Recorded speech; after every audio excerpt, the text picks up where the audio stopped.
Well, good morning. This is Jay Smith on a very auspicious day. Why? Well, today is June 8th, 2022. So you may ask, so why is that important? For those of you who have been watching PfanderFilms and have been watching David Wood's YouTube channel or Hatun Tosh's channel, you will know that 2 years ago today, on June 8th, 2020, there was an infamous interview between Dr Yasir Qadhi on one hand and Mohammed Hijab on the other. Who are these two individuals? Many of you probably don't know. But those of us who have been working with Islam and have been engaging with the Quran, and especially have been engaging with these books, these are the Qira'at, these are the different Qurans. You're looking at 9 different Qurans. Oh, they're all Qurans. They all do trace their lineage back 1,000 years. They all claim to be from the time of Muhammad. They all claim to be the complete Quran, all 114 surahs, and there are 114 surahs, and they all more or less do agree, mostly, but with just these two here, these are the two most popular of the 30 official Qurans. I only have 9. 30 official Qurans. Just these two. This one here is known as Warsh. It is memorized by people from North Africa. And this one is known as Hafs. This is the official one that is memorized by, about 93% of the Muslim world population. So this is by far the most popular, but only because it was chosen back about 100 years ago in 1924 as the official text.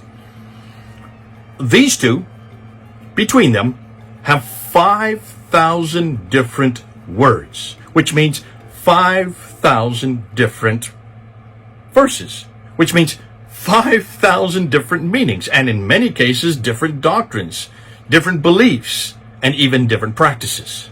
5,000 of them. If you look at all the 30 official Qira'ats, that's just 9 that I have here, along with these two.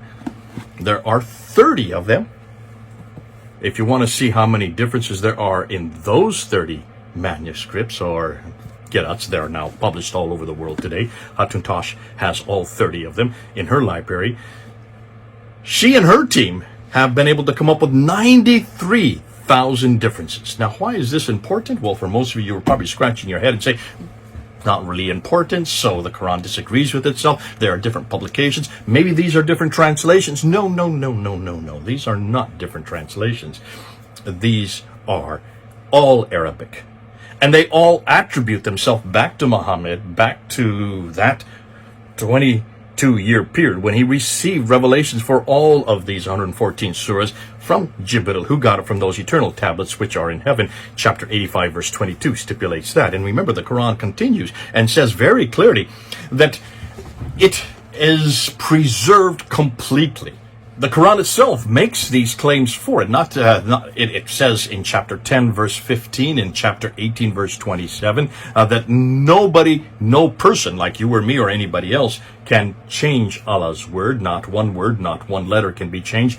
Dr. Yasir Qadhi, one of the leading world's authority on the Quran, who lives here in Houston, United States, he is very clear that not one word, not one letter can be changed. He said this for years and years and years, and that's been one of his mantras.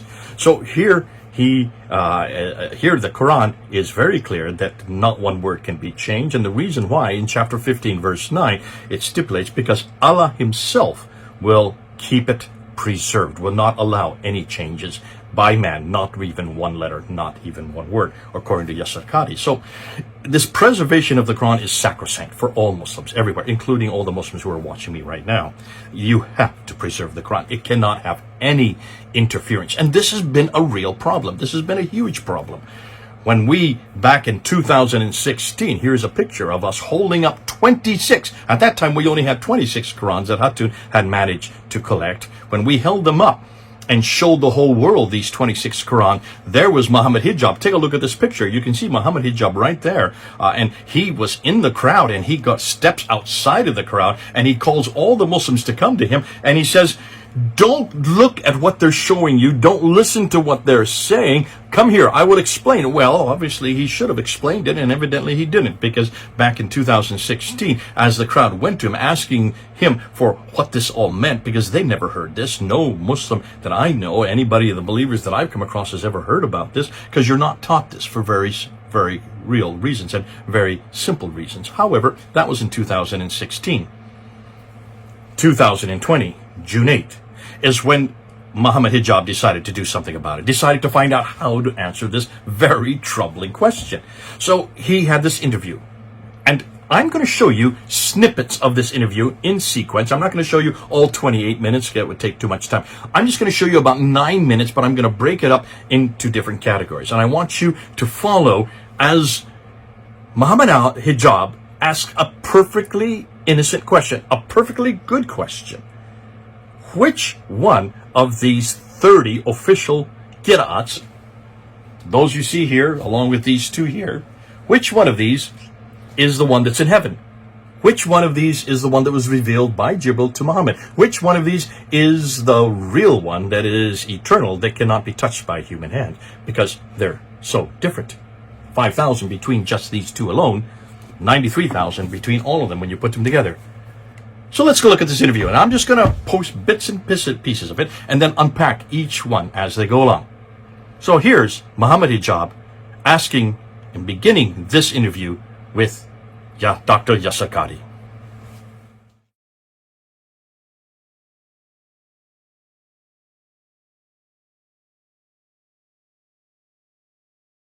Okay, now on this point, I just wanted to go to another thing, which is probably the most, when I put on the community page, the most asked thing, which is, there was a video that was released by one of our brothers some time ago, Brother Imran, and he released this big video about the leaks of some kind of email chat that you were involved in about preservation of Quran, okay?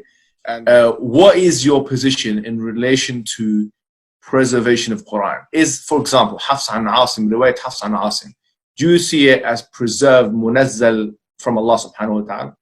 Or do you not see that as munazzal? What's your position? So what he's doing, he's asking a very simple question. It's a very good question, and he's saying, this book here, this is the official one, this is the Hafs an Asam. Asam, what does that mean? Well, that's the stable that he comes from. The man who's Asam is Asam ibn Abi al-Najud from Kufa, which is in Iraq, and he died in 745. One of his two students that took on his mantle was known as Hafs, and Hafs died in 796. 796 is the late 8th century. So both of them were from Kufa. Neither of them knew Muhammad personally, because they were not even from the same city Muhammad lived in, and they were over 100 years later. Asim died in 745. A good Hafs, who is the one that was chosen as the official one, his student, died in 796. That's 144 years after Muhammad died. So you can see this is a real problem, and that's why Mohammed Hijab is asking this question. Can we assume that this is the official one, that this is the one that's in heaven, this is the one that Muhammad received, since it was written a good 144 years after Muhammad? Certainly that should be an easy question to answer. That's the beginning of this interview. Let's see what happens next. Okay, so first and foremost, Allah subhanahu wa ta'ala says, "Inna nahnu nazzalna dhikra wa inna lahu lahafidhun." So we believe, as a matter of theology, as a matter of aqeedah, that Allah subhanahu wa ta'ala has preserved the Quran, no question about it. Well, you can see our good friend, Dr. Yasir Qadhi. Now remember, he is the world authority, and that's why Mohammed Hijab has asked him this question, and he just jumps and says, no, wait, JJ. Listen. It is a matter of theology. Everybody knows, theologically speaking, that the Quran is preserved absolutely. He didn't say word for word, letter for letter. He said that many other times. But that's what he's implying, because everybody knows that's what he stands for. He has always referred to the Quran as being preserved completely, absolutely. So that's, he just almost backing off. He says, in almost what he's saying, yeah, this is not a good question to be asked. We all know, by a matter of principle, theological principle, that it is preserved. So, what does Yasir Qadhi then do? How does he say next? Let's watch. As for the issue itself, every single student of knowledge knows, who studies Ulum al-Quran, that the most difficult topics are ahruf and qira'at, and the concept of ahruf and the reality of ahruf, and the relationship of the Uthmanic Mus'haf with the ahruf, and the preservation of the ahruf. Is it 1? Is it 3? Is it 7? And the relationship of the qira'at to the ahruf. This is a topic that when you're the beginning student of knowledge, you're like, what is all of this going on here? When you go a little bit more, you learn to simply memorize what your teachers say and regurgitate it out, and you don't fully comprehend. When you do a deep dive is when things get very, very awkward and difficult. And this isn't new. This is from the time of the Sahaba. And this is not a joke, brothers and sisters. The issue of ahruf and qira'at caused confusion to somebody whom the Prophet ﷺ said, if you want to listen to the Quran directly, listen to Ubay. Ubay is not some even average Sahabi. He is the Qari of the Quran. He is the master. He is who he is. And he goes, فَدَخَلْ فِي نَفْسِي شَكْ. Like, what is all of this stuff? Oh. So you can see, it's very clear that this is a problem, because what does he say? Well, he categorizes the different students that he has, and he categorizes it into 3 different groups. The first group are those who are the new converts. You don't even talk about it. You don't even bring this up. Don't bother them with this. This would be too much of a difficulty for them. And it's interesting, it's mostly the converts who are the ones who are coming to the fore and are demanding an answer to this, because they're hearing about it, because you cannot shut it down because of YouTube and all that happens on YouTube. So the first group, don't even talk about it. Don't bring it up. The intermediate Muslims who've been Muslim for 2 or 3 years, at this time, you just tell them to memorize it and regurgitate it. Don't think about it, don't critique it, don't criticize it, just memorize it. Be a good Muslim, obey, submit. That's what Islam means, and that's what Muslim, someone who submits and obeys. That's for the intermediate students. As for the advanced students, then he does a deep dive, What does he mean by that? Well, we're going to hear about that a little bit later. Let's go, before that though, look and see what else he then says. Again, this is you asking us a very honest question. This is the first time I'm saying these things. Many people are aware who listen to my lectures that I've mentioned the crises that happened to me at Yale, my first year at Yale. It wasn't a crisis of faith, by the way, so it's very clear about this. People misinterpret it. It was a crisis of my understanding of knowledge. It was a crisis of what my teachers taught me. Alhamdulillah, alhamdulillah, as somebody who memorized the Quran as a teenager, alhamdulillah, in my entire life, I have never doubted that the Quran is divine. You cannot doubt that. And you listen to it, you recite it, you just cannot doubt that. It's never been an issue. This was the issue. That the issue of ahruf and preservation and qira'at and relationships between them, these are very, very difficult issues. And the most advanced of our scholars, they're not quite fully certain how to solve all of the unanswered questions in there. These issues should only be discussed amongst people who know what the qira'at are and who understand some of these questions that are being. So he's saying that this has been the most difficult problem for the last 1,000 years, and he is correct. This has been a difficult. I'm surprised that he says the most difficult. You would think there'd be a lot of more difficult moral problems and political problems, but no, this is the most difficult theological problem. If you start from the premise that the Quran is completely preserved, every word, every letter, it would be the most difficult problem. Why? Well, because of the fact that these 30 different Qurans, 9 that I have here, were introduced at a much later date and were only chosen by Ibn Mujahid in 936. That's the first 7. The next 14 were then chosen in 1194 by Al-Shatibi, and then the next and the last 6 were then chosen by Al-Jazari in 1429. In 1429 is the 15th century. That's 800 years after Muhammad. You can then see why this is a huge problem, an enormous problem. So that's why he's saying this. Then he goes and he talks about himself. Isn't this interesting? He mentions that this was not a crisis of faith. Mohammed Hijab asked him, was this the crisis of faith that we've heard about? And he balks at that, and he recoils at it, and he says, no, this was not a crisis of faith.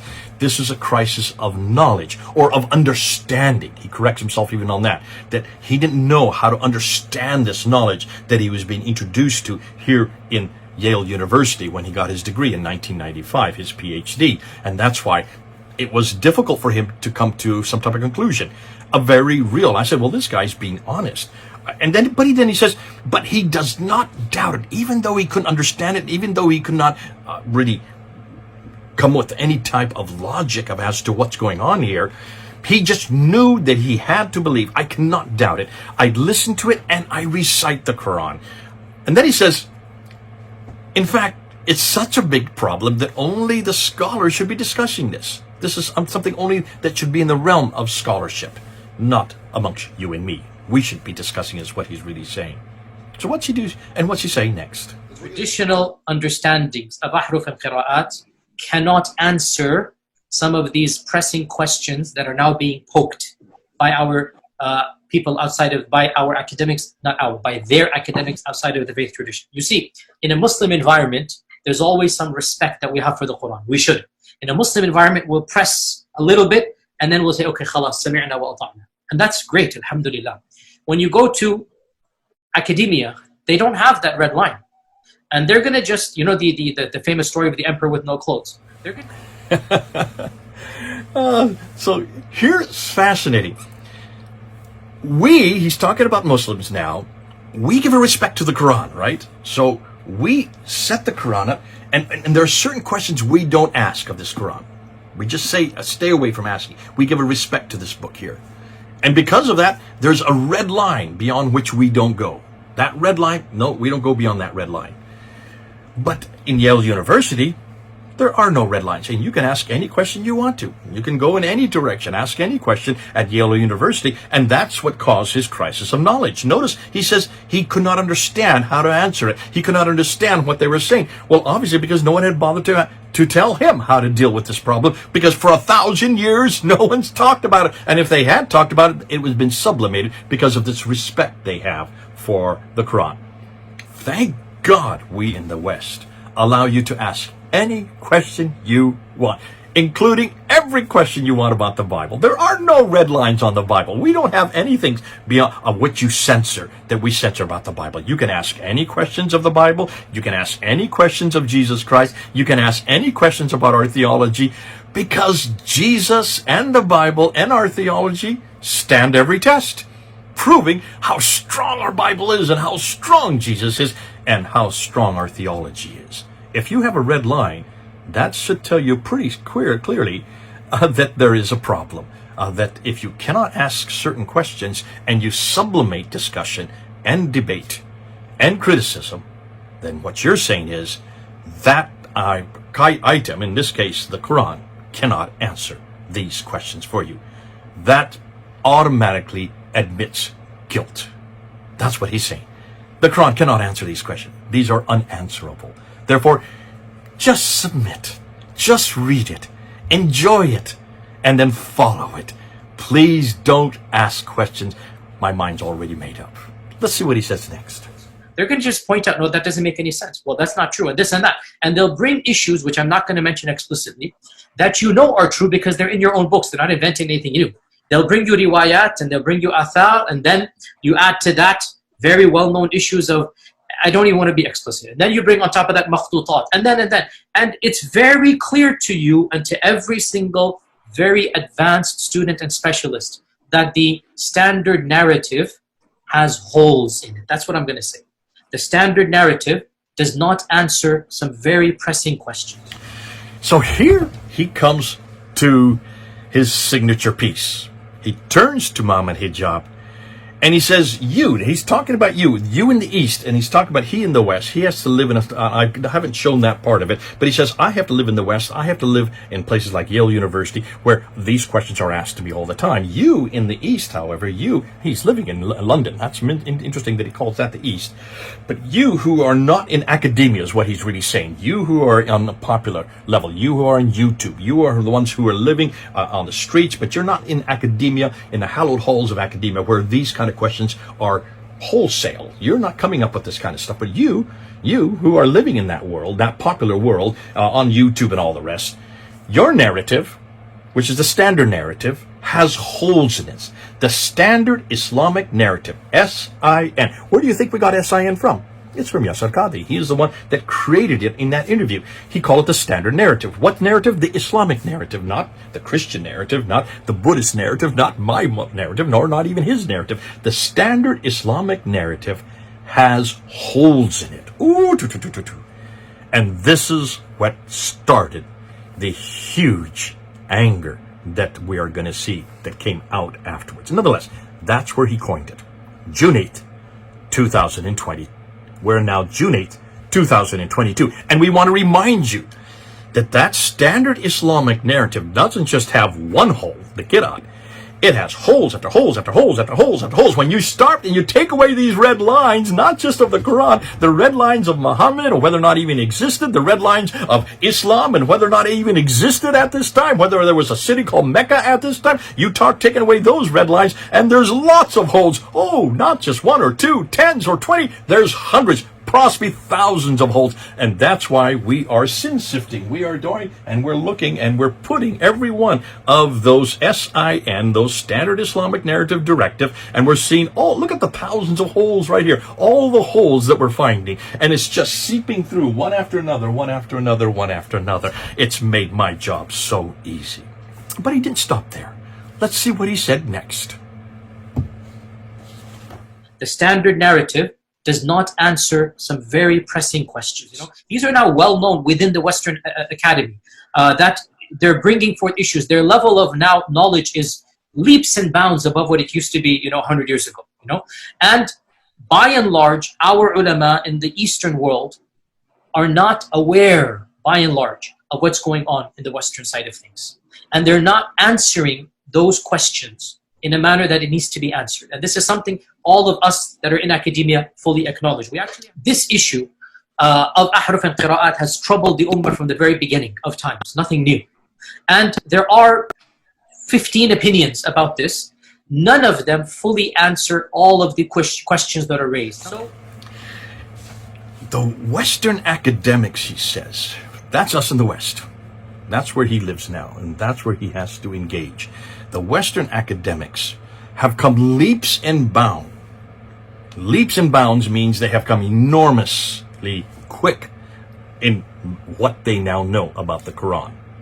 He does mention later on Dr. Shadi Nasser as one of them. Dr. Shadi Nasser has probably done the best work on the Qira'at and on the ahruf, and he is from Harvard University. He got his PhD at Harvard University. He does refer to him by name, but he doesn't even respond to Nasser's claims or what he comes up with. He just gives out the name like it's a dirty name. In other words, don't even go there. Don't listen to him. And yet, this is from Harvard University. That's the top school in the world. It's the #1 school university in the world, and yet we're not to respond to it. Muslims, if you're not going to respond to that, then you're not going to be held, you're not going to be looked at with much authority. In fact, he does. Remember, he gave you the claim earlier that it's like looking at an emperor with no clothes. So for you who don't know that story, that's a story from Scandinavia where the emperor wanted to get beautiful clothes, and so he brought this dressmaker in to give him the most gorgeous clothes that he could find. But every time he looked at it, he didn't like this, he didn't like that. So finally, the dressmaker had an idea, and he came and he just pretended that he was putting things onto the emperor and doing this and sewing that and mumming and awing. And finally, he said, "Now you're finished." And the emperor looked, and he was in his underwear. And he says, where are my clothes? He says, "Ah." And the dressmaker said, "Only those who are true subjects, only those who really love you as their king will see the clothes. Those who hate you, those who don't understand who you are or don't have any respect for you, they will see you in your underwear, but that will show you who are the true subjects of your kingdom, and they are the ones that will see you have the most beautiful clothes." Well, of course, the emperor did not admit that he couldn't see that, because that means he's not a good subject. That means that he is something's wrong with him. So he said, "Oh yes, I see it now. Yes, they're beautiful, gorgeous. I want to show the whole world." So he goes and has a parade, and he walks right through the parade. And of course, everybody knows that they're supposed to ooh and ah and clap and applaud, because they don't want to be seen as not as hating their king, and they don't want to be seen as traitors. So as the king is going through the streets and everybody's applauding, going ooh and ah, and what a beautiful clothing he has on, there's a little boy who's looking at this, and he turns to his mommy and he says, "But the emperor has no clothes on." And that's what Yasir Qadhi is saying the rest of the world is saying about us. We think we have everything down. We think that we can get away with this preserved Quran. We think that we know what we're talking about. The rest of the world has caught up and realized that we have no clothes on. The standard narrative has holes in it. Okay, so that's at least admitting that we're doing something right here in the West and that we actually know what we're talking about. He's pretty much acquiesced on that point. Let's see what else he says next. This issue of Ahruf and Qira'at has troubled the Ummah from the very beginning of times, nothing new. And there are 15 opinions about this. None of them fully answer all of the questions that are raised. So the issues of the relationship, of the origins, of the ikhtilaf and all of this should only be discussed amongst those who are familiar with this science. Right, so because this is such a problem, because the West is looking at Muslims as the emperor with no clothes, he then makes this injunction that this should only be brought up by scholars, it should only be brought up by those who are knowledgeable, those who have covered this subject. What does he mean by that? Let's look and see where he goes with this. Let me ask you one question to try and make this as specific as possible. I think if I were to give you a blank mushaf, yeah, and tell you to write what is munazzal verbatim from Allah into that mushaf with no human interference, would you write something which corresponds? It's not an easy answer. It's not an easy yes or no. It is enough for the Muslim to believe that the I think Quran this should be an easy yes or no, though. Yasir Qadhi. I have to. Okay, very well. So, yeah, Muhammad, after we get off this phone call, me and you, let's have a number of discussions. No problem. I'm very open with advanced students. But these issues should not... Look, it is Kalamullah, what is going to be written. It is Kalamullah. It is what would you write? You're pushing me. And I'm saying it's not hikmah to... Listen, I have a condition. Like I said, everything I say is going to be factual. The Quran is the uncreated speech of Allah. The Quran is preserved. The Quran is known. The Quran is mutawatir. Well, fascinating. So, Mohammed Hijab, who thinks he's one of those, who is a scholar, of course, and he's one of those that should be knowledgeable, he then asks the million-dollar question, the question that he came to this whole interview with, and that is, what are you going to do? If I give you a blank sheet of a piece of paper, if I just give you this piece of paper, he puts his hand out to symbolize that blank sheet of paper, and I ask you, which one of these Qira'at are you going to write? Will it be Hafs, or would it be Warsh, or would it be Qasim, or would it be Qalun? Which one of these 30? How did Yasir Qadhi answer? He said, this is not easy. I don't want to, in a 20-minute soundbite, how can I explain this to you? This is to be something that you must take a deep dive. Talk to me afterwards, and I'll explain when there are no cameras on. This is what he's saying. And then he said, despite these problems, he was so sure, absolutely sure, that the Quran was uncreated and completely preserved. And then he went into a mantra. He was sure that the Quran was the speech of Allah. He was absolutely sure that the Quran was preserved. He was absolutely sure that the Quran was known. He was absolutely sure that the Quran was mutawatir. That means it has been preserved, one without any letter or word that has been changed throughout its whole transmission for the last 1400 years. Absolutely sure. This mantra that he had memorized, that he had been told since he was yay-high to a grasshopper, he is now repeating right there on camera, almost trying to persuade not only Mohammed Hijab and those of us who are watching, but himself. And this is what you see with a lot of Muslims. They don't know what to do with this material. They just have never been questioned before. They have never critiqued the Quran at this level. And so they just go into this little mantra, this little memorized speech that they have been told since they were young kids. And that's why he did it right there on camera. What comes next? Issues of the relationship, of the origins, of the ikhtilaf and all of this should only be discussed amongst those who are familiar with this science. It takes a while. I can't answer this question in a 20-minute interview, nor is it wise to do so, which is why I never brought this topic up myself. You will not find one lecture of mine about this issue. It should never be brought up in public. And I don't like these idiots, and they are idiots, wallahi. This is not something you discuss amongst the masses, ya akhi. It's not wise. You don't understand Qira'at, let it be. It's wise. That's why I never did it. 21, so it's been 25 years, 26 years that I have been thinking about the Ahruf and Qira'at, especially over the last 10 years. I have been doing a deep dive into this issue, going back to the original sources, getting consulting experts, and I have a workable theory. Inshallah ta'ala, when the time is right, I will publish books and papers on it. So for 25 years, since 1995, since he was at Yale University and got his doctorate there, for 25 years, he has never lectured on this subject. And he's proud of that. He's proud of that. He's saying it not humbly. He's saying it very with almost righteous indignancy, because you cannot lecture on this. I would never lecture on this. Why? Well, for 1,000 years, no one has been able to come up with a type of response. Listen, Mujahid could not come up with a response, or Shatabi could not come up with a response. We know that Al-Jazari, who died in 1429, so that's the 15th century, wrote 80 books on this subject and was not able to come up with any type of response. If he could not come up with a response back in the 15th century, how can this dear fellow, Yasir Qadhi, in the 21st century, come up with any? So he's proud that he's not lectured on it. That is not very convincing, and that's not very stabilizing. If this is the best that Islam has, and Dr. Yasir Qadhi is the best they have, and he's not dared to lecture on this for 25 years, why is he turning to Mohammed Hijab and saying, take my class, take my class? He's already admitted he's not going to talk about it. He hasn't for 25 years, so why take his class? Why do a deep dive? If there's nothing there in for the deep divers, then I would suggest that the deep divers have a dilemma on their hands, including Mohammed Hijab, including all of us. So you can see this is a real dilemma for him. What's next? If I could push back here just a little bit, I know this is, I don't want to make it uncomfortable, but it's just to make things clearer. Like, if someone gave you a Quran which is empty in terms of there's nothing on it, and gave you a pen, obviously you have the Quran, but the question is, would what you write in that mushaf correspond with any? I'm not saying it's a mutawatir.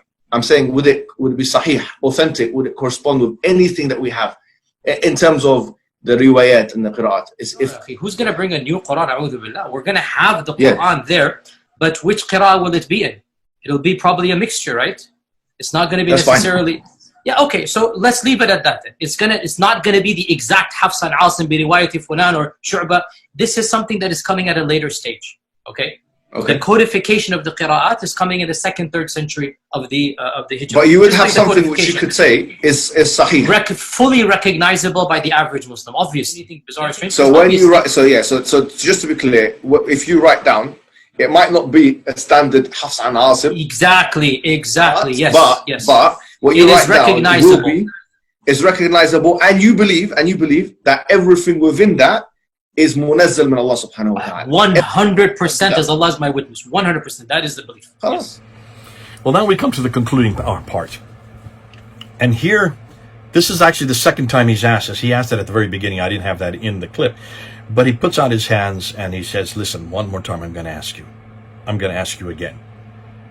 Which Quran, which one are you going to write on this blank mushaf? Which one is it that you're going to give me? You got to give me an answer on that. And what did Yasir Qadhi answer? Did you all see what he answered? They're all the Quran. All of them, including all of these 9 right up here.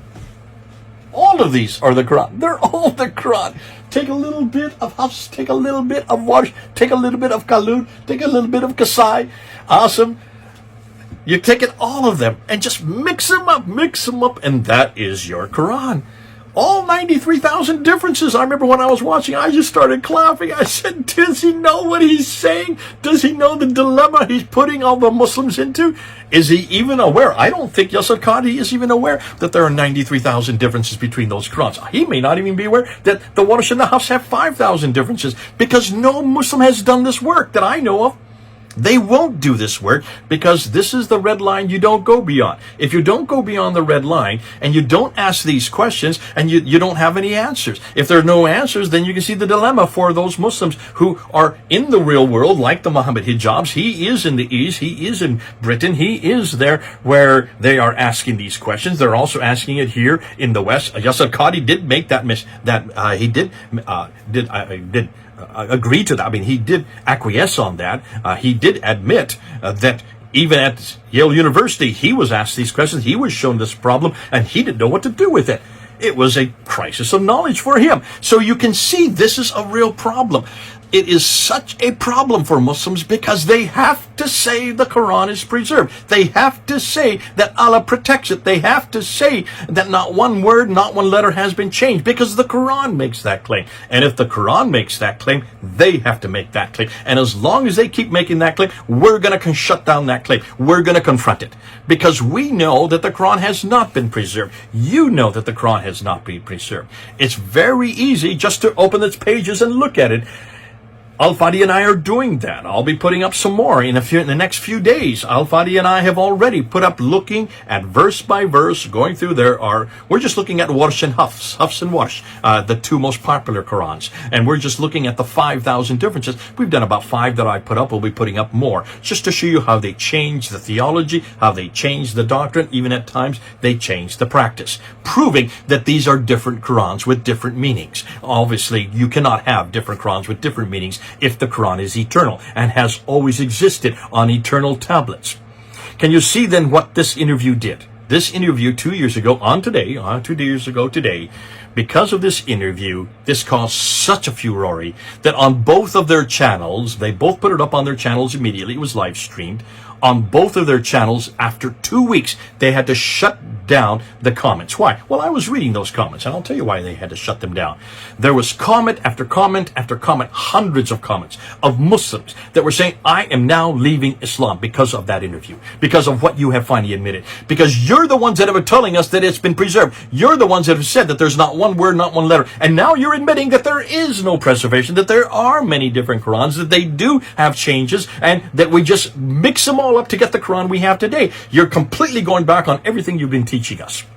I'm now leaving Islam, and my blood will be on your shoulders, is what they were saying. And that's why Yasir Qadhi and Mohammed Hijab finally had to delete that interview from their YouTube channels 2 months later. 2 months later, you will not see that interview on either Mohammed Hijab's or Yasir Qadhi's channel. It has been deleted because they finally admitted in public that the Quran is not preserved.